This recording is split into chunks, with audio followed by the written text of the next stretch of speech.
Ladies and gentlemen, boys and girls, you are watching the station identification of one of Wayland City's resident YouTubers. Live in the basement. This is not MTV's remote control. And he is not Ken Ober. God rest Ken Ober's soul. This is WEML-TV, Channel 77.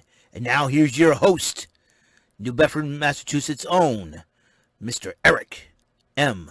Lima. Thank you very much, Mr. Announcer. Hey, Eric Lima here. You are watching WEML-TV, Channel 77, episode 438 of the show. What's going on, everybody?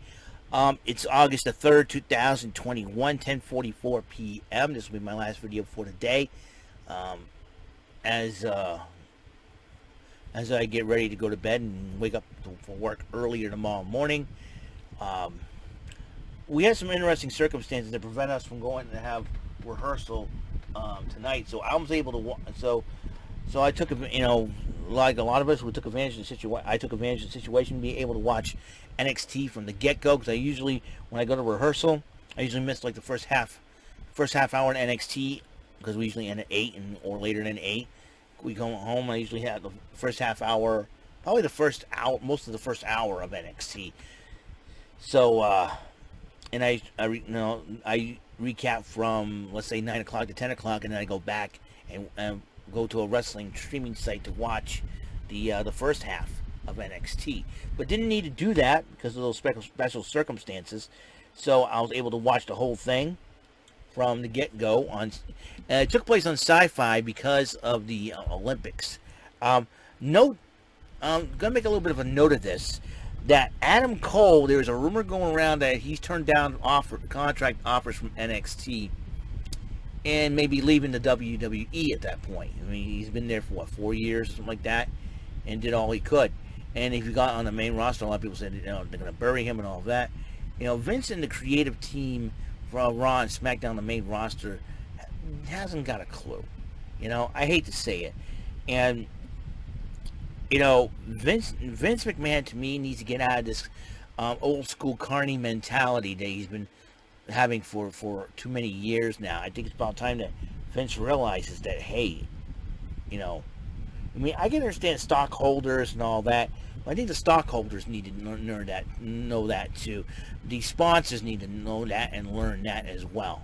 And I don't know about corporate people. They haven't laced on a pair of boots, or some corporate people in the WWE don't know how to lace up a pair of boots, even if they want to, or don't. And most of the corporate people don't know a wrist lock from a wrist watch, for goodness sake. So it's like, so anyways, that's why it caused a lot of people to get released, because of budget cuts and everything else. People want to leave. Unfortunately, the rumors were going around that Adam Cole may end up leaving WWE/NXT, and possibly he may go to AEW to be with Britt Baker, and most of his friends are there and everything else. So, and I think, adding Adam Cole to an already stacked AEW roster could be just, could be a big deal for AEW. Maybe AEW could be the new W. I don't know. I really don't know at this point. So, but that's why I think the feud between him and Kyle O'Reilly could end up being a career-ending match for one of those. Loser leaves NXT, or loser leaves for good. So that could be at TakeOver. This could be Adam Cole's final TakeOver. I'm hoping not. I'm hoping Adam Cole stays. But also, if Adam Cole leaves, that will mean half of the party, and they're gonna have a new version. The party will probably be canceled. From up, down, all those Uno games that they play. So that's another concern of mine. And we already know that Tyler Breeze got released, but he has not gone anywhere. So budget cuts could be, a thing, and Adam Cole may end up leaving. But I'm hoping he does not. So, but again, you never know what's going to happen. Anything can happen in the WWE. So, the reason why I'm doing this, I'm trying to fill up some time here. So, let's start off. Hit Rose, Top Dollar, and and Ashante Diadonis to face off against the Legado Del Fantasma teams Joaquin Wild, Raul Mendoza. Hit Row had this matchup in the bag until Santos Escobar used a steel chair. The referee disqualified Legado Del Fantasma because of that. The winner Hit Row by disqualification, and they try to brutally attack Isaiah Swerve Scott, and Santos Escobar stole the grill off the teeth of Isaiah Swerve Scott. It seems like this thing's gotten personal now, and Escobar and Swerve Scott, they're going to collide down the road for the North American Championship. Meanwhile, Samoa Joe is pacing back and forth, waiting for Karrion Kross, but William Regal had security on them, where, you know, he wants to make sure that everything's on the up and up, and nothing gets out of control. So more on that situation. Dexter Lumis was in his art room and creating index and creating pictures of himself and Indy Hartwell. In other words, he's just saying basically, I'm going to make Indy mine. That's what his art is saying. That's, I'm not going to say it. I'm not my Dexter Lumis in his mind says that he's going to make that in his mind. Dexter Lumis is saying through his art, I'm going to make Indy Hartwell mine. That's what he's saying. I'm not making Indy Hartwell mine. Just, you know what I mean. Dexter Lumis said it, not me. Okay? I'm just trying to quote him from a mental standpoint here. So interpreting, they say the picture's worth 1,000 words, and I think, Dexter Lumis knows about that better than anybody else. Ridge Holland came back to wrestling action, went one-on-one with Iki Manjiro, and Ridge Holland won in dominant fashion. Then Mackenzie Mitchell interviewed Frankie Monet, Jessica May, and Robert Stone. And Frankie Monet seems like calling the shots in the Robert Stone brand. We'll see what happens there. Trey Baxter had a breakout tournament promo. How he's going to beat Joe Gacy and whatnot. And Bobby Fish won one-on-one with Roderick Strong, a match we never thought we would see. And it was a heck of a matchup, but in the end, Roderick Strong did pick up the victory over Bobby Fish. And then LA Knight and Cameron Grimes decided to talk about the tag team match they're going to have against GYV. And LA Knight says, still the Butler. And he goes, I'm going to go get changed. But LA Knight says, no, you're not going to wear that. So they had the matchup. LA Knight, the $1 Million Champion, and Cameron Grimes versus the Grizzled Young Veterans. And during the matchup, Cameron Grimes is going to make a tag, and LA Knight jumped down and walked out on his partner, leaving. And then Cameron Grimes says, you know what, I'll take these two on myself. He tried, but in the end, Ticket to Mayhem. 1, 2, 3, the Grizzled Young Veterans, soon to be the next NXT Tag Team Champions, Zach Gibson, Liverpool's #1, and James Drake. Well, on the way there with that victory over Grimes and Knight. But during that time, Ted DiBiase arrived at the CWC on the scene and was talking to Cameron Grimes. Says, I know you're a man of your word. I respect that. But you're going to find yourself a way out of it when you help Cameron Grimes to the back. Ted DiBiase is a class act. I love Ted DiBiase. I like Ted DiBiase. When I met him back in, 95, when Ames was over at Kings Highway in New Bedford, he was a really, really cool guy. He is a total awesome dude. I mean, really, really, really, really, really, really cool. He's totally awesome. I think I still have the picture of Ted DiBiase. I forgot to take it with him, which I'm being the idiot. I was too excited about meeting him. So that was really cool. And Samoa Joe did kind of promo about what's going to happen to Karrion Kross at NXT TakeOver 36. Then Dakota Kai explained why she attacked Raquel Gonzalez. He said, without me, Raquel Gonzalez wouldn't be champion. He said, with everybody out of the way, what about me? So and next week, though, Raquel Gonzalez will break her silence about Dakota Kai. Mackenzie Mitchell interviewed the Ways, Johnny Gargano, and Candice LeRae about the Indy Hartwell Dexter Lumis situation and the lover or loser matchup. So And they're talking about how it's going to end and all that. Joe Gacy cut the NXT Breakout promo for NXT Breakout. It's the final. He's going to beat Trey Baxter and advance in the tournament and win the whole thing. Then they had the first round Breakout match with Trey Baxter, went one-on-one with Joe Gacy, and it was a heck of a matchup. In the end, Trey Baxter did win the match. And then there's Zoe Stark and Io Shirai, the NXT Women's Tag Team Champions. They were trying to get to know one another. So Zoe Stark and Io speaks fluent Japanese. She speaks orders in Japanese at a Japanese restaurant, and the waitress looks at Zoe Stark because I'll have what she's having. And then he's got the octopus, the liver, the squid, and everything else in between. And she was grossed out by it. She was She put wasabi. She thought it was avocado. It's wasabi on the sushi, and then she's throwing stuff on the ground, throwing the food. Didn't like this. Oh, it's good. It's good. You gotta learn, Zoe Stark. You gotta learn. You gotta learn to like the culture. I think that was pretty disrespectful, but anyways. Try again, Zoe. Try again. So, anyways. So, Mackenzie Mitchell interviewed Indy Hartwell. It says, it's just tough for me to decide who I want to win. So, and then meanwhile, Vic Joseph, Wade Barrett, and Beth Phoenix were talking, and Kerry and Kross tells all three to move out of the way. Come on, Samoa Joe. Who provoked who? Samoa Joe came out and tried to go after him. Kerry and Kross runs away. Security tried to stop him, and then Samoa Joe attacked every member of security and put one to sleep with the coquina clutch. I'll tell you one thing. Samoa Joe, Kerry and Kross will be a collision course waiting to happen.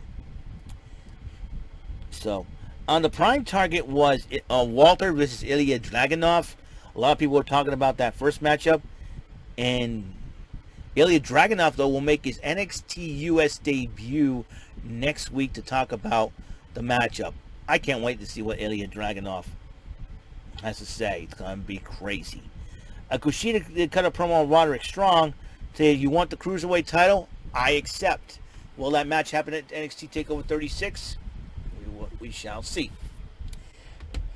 Then the main event. Lover loser matchup. Johnny Gargano versus Dexter Lumis. This match was hard fought by both men. Dexter Lumis tried to do everything he could and missed the elbow. And then Johnny Gargano tried to use the Gargano escape. Didn't work. And then the final beat.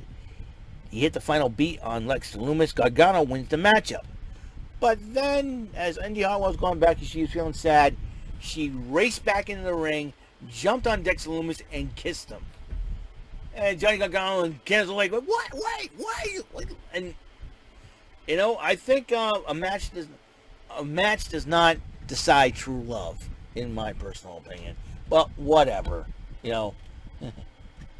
But you know what? Good for Indy. Good for Dexter.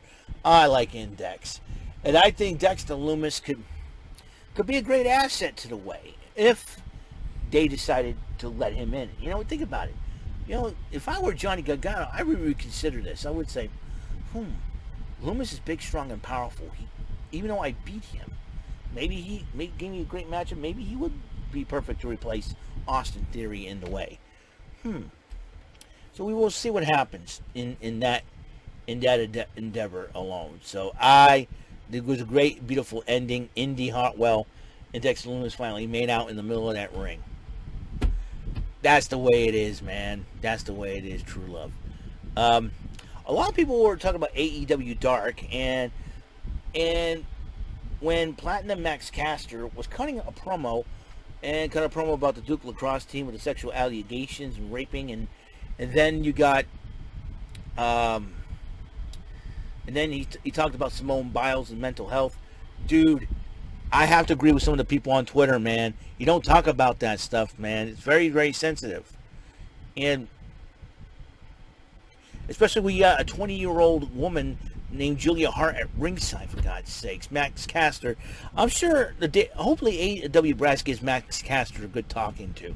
I mean, you try to put him to be the next John Cena, and nowadays here's how it is. Back then, when John Cena did his raps, there was no woke or cancel culture. Nowadays, it's a woke and cancel culture, unfortunately. And saying stuff like the rape allegations for Duke lacrosse players, and adding that with the Simone Biles mental health issues, so to speak, why she backed out of the Olympics, backed out some of the events in the Olympics. It just doesn't fly anymore. It just doesn't fly anymore, man. I mean, that's very, very awful. You know, you don't talk about that stuff. Even Jesse Davin, who was a big wrestling fan, says, you know, even though I love AEW, but they shouldn't be doing this. They shouldn't let Max Caster wrap all this. And I'm like, and then they dissed poor Julia Hart, who was only 20 years old. And I'm like, Max Caster is an idiot. I hate to say it. Max Caster is an idiot if he's going to talk about those subjects like that, man. You know, we live in a woke and cancel culture, man, and you don't rap about that. You know, I'm sorry. And you got young Julia Hart ringside. I know you're trying to get heat, but there's a lot of subjects you shouldn't touch at all. As you know, just saying. It was unbelievable. But 2.0, the former Everrise made their AEW debut on Dark, but they'll make their first match tomorrow on Dynamite, so we look forward to that. But I just feel bad. This Max Caster thing, oh boy, you know, there were a lot of, you know, people on Twitter getting on AEW about this, and you know, I know some WWE did some controversial things too, but the reason why they did it, because there was no woke culture or cancel culture back in the day when the WWE did it, and it was the Attitude Era. But now it's like woke and cancel culture is a whole different ball game, my friends. A whole different ball game nowadays. That's the problem. So I don't know what to tell you there. But that is all the time we have on the show. I got to upload this video before I get some sleep. And NXT UK Thursday, AEW Dynamite tomorrow, and we'll see what happens along the way, the rest of the way. All right, I will see you guys later. You guys have a wonderful, wonderful day. Oh,